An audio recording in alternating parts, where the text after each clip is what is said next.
It's been a long run for Pat's Peak. The trails were cut 60 years ago by Wayne Patnode, who loved hitting the slopes but hated waiting for the chairlift. The lift lines are getting to be an hour long. I said, well, I'm not going to wait in line an hour. I'm going to make my own mountain. That's right. So we said, okay, well, let's do that.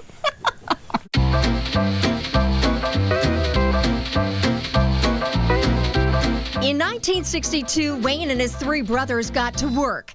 The family owned a hill in Henniker, and the Patnodes transformed it into Pat's Peak. At the time, Wayne's wife, Sally, was expecting the couple's first child. When he said, I'm going to build a ski area, what did you say? I said, what? But it didn't surprise me that much because he was always doing something. The brothers grew up on a farm and used their know-how to harvest the trees and blaze the trails. What was so challenging about making a mountain, making a ski mountain? It's pretty steep up there, you know, and you got to cut all the trees and bulldoze out all the stumps.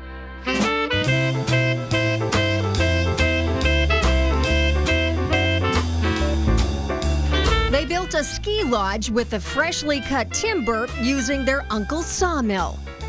You had to take the end out of the mill, you know, in order to run a log that long, 30 feet long, through the thing.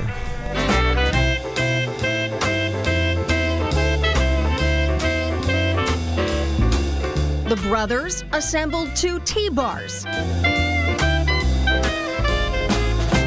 and learned how to construct a chairlift. Your first lift that you put up, you guys were up there on the tower, climbing around. Well, yeah, that's what you had to do. You do what you have to do, you know.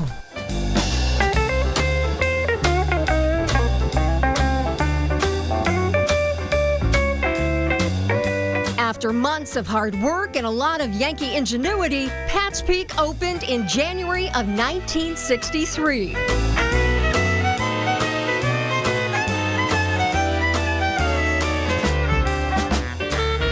At the time, an all-day ticket was just $2.50. If I can say anything about this mountain, I think it is magical. Jean Bishop's dad started the racing program. Her family bought the very first season passes. And now she can't wait to see her granddaughter on the slopes. So 4 generations of skiers at Pat's Peak, and hopefully all ski racers. Early on, you had to hike up a hill from the parking lot to get to the lodge. So 5 years in, they rolled the lodge 300 feet down the mountain, crossing their fingers that the move wouldn't topple the stone chimney. Yeah, it was difficult, but they said, well, we'll try it, but not going to guarantee anything. But they got it down here, and that's the original one. Once in place, the lodge changed shape and tripled in size. The mountain relied on one snowmaker, Mother Nature, until '72, when it installed a team of snow machines. Good thing we did, because right after we did, we started having a lot of snowless winters. As Wayne and Sally's family grew, so did Pat's Peak.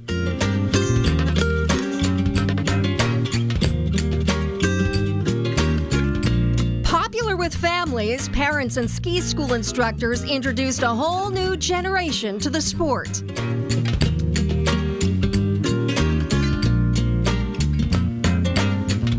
Through the decades, thousands have learned to ski at Pat's Peak. We try and get the kids hooked with the cookies, and it's part of our diabolical plan. The general manager says steady growth has kept Pat's Peak successful. Don't want to get too far out over our skis and borrow a lot of money, so it's just been a really good ride for the last 50+ years of the family ownership. Wayne and Sally are now the sole owners. They say Pat's Peak is more than a business, it's a memory maker. A lawyer came up to me and said, you know, this is where I got my first kiss on the chairlift. And he said, I'll always remember that. I've met so many people that are like, oh my gosh, that's where I learned to ski. You know, that's where I took my first face plant. Or I went there and everyone was really nice. Like, that's very special to hear. The Patnode grandchildren grew up on these slopes. Some now work in the rental shop and childcare center. The oldest grandchild tied the knot on the mountain. Weddings here are absolutely beautiful. They do such a good job. We had the whole mountain to ourselves that day. It was really special. In recent years, a helicopter has been called into action to add new lifts, and an old one has seen a major upgrade.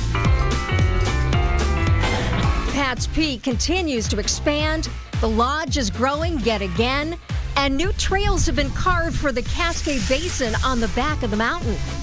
Today, the ski area has a terrain park, snow tubing, and snow bikes. At night, the slopes carefully cut so many decades ago are lit up for all to see. Pat's Peak has changed with the times, but the times haven't changed Pat's Peak. From a small mountain, they've grown, but it hasn't changed the atmosphere, which is what I love about the area. I can't tell you how many times people come back and say what wonderful memories they have of Pat's Peak. So he must have done something right. I mean.